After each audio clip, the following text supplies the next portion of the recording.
Well, greetings, visitors to the paper prison. Once again, it is I, your host, the Comics Prisoner. And I want to thank you all for taking the time to see me on this visiting day. It's always appreciated. And today we're going to shake things up a little bit because I'm going to share a story of my beginnings in the comics industry, specifically working for Art Nichols when I was living in New York in the early '90s. Art was a great guy to learn from. He was a great artist, but he was also a good teacher, very knowledgeable. This is a picture of Art. I wish I could find a different one. This is the only picture on the web I can find of Art Nichols, which I cannot believe. He was in comics for the longest time. There had to be some kind of fan press pictures of him, like something out of Wizard or Amazing Heroes or Comics Interview or something. And because of Art, I got my first official credit in a one of the big two color comics, um, and here it is now. There was a bunch of us that helped him on backgrounds doing this Team Titans annual, and he made sure we got all of our names in the credits, and that was a big deal for me. I'd had my name in alternate indie press books. I've done some self-publishing, worked for some smaller publishers, but this was a big deal because it was DC Comics. And now I would like to share a funny little story about working with Art. When I first started working for Art, he was reasonably impressed with my skills and abilities, and he thought he could bring me along. And but working on backgrounds, it was a very labor intensive existence. Like I said, I didn't have to drive a cab or work at McDonald's, but I was working every waking hour to make the rent.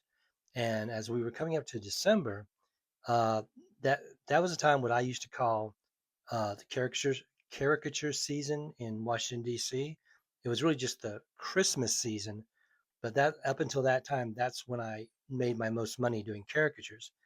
And I went up to him and I wanted to tell him that, look, I need to take a month off. I'm going to go back to Washington D.C. and I'm going to do caricatures and then I'll be back. But I'm not going to be able to work for you for a while.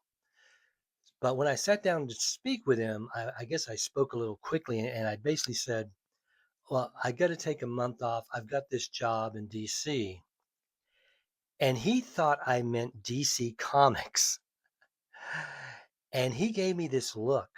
And it was all these competing emotions playing across his face at the same time because he looked at me and he was so proud of me that I got this gig, but couldn't believe that DC gave me any work. He went and he was like, really? And he went, you got work? You got work at DC?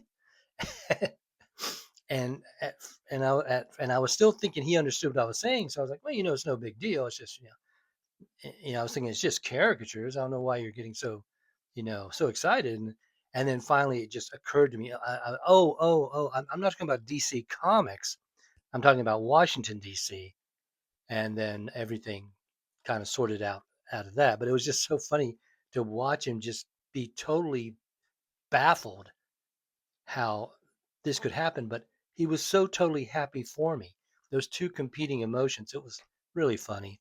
And as it turned out, he actually gave me some pages to bring down with me that I inked backgrounds on while I was down there. So I still stayed busy. Well, goodbye, Art Nichols. Thank you for everything you taught me and did for me, and thank you for my first credit in a color DC Comics book. Oh well. So I guess we're gonna go look to the future now. I think I've said in the past I want to open up the range of things we talk about, and I said I'd like to see some. I'd like to talk about some work by like say the Panda Brothers. Well, you know what? I looked at some work by the Panda Brothers. I don't know why I thought it was so outre. I'm looking at it now, and it's very much mainstream, and I think everyone else just caught up to them.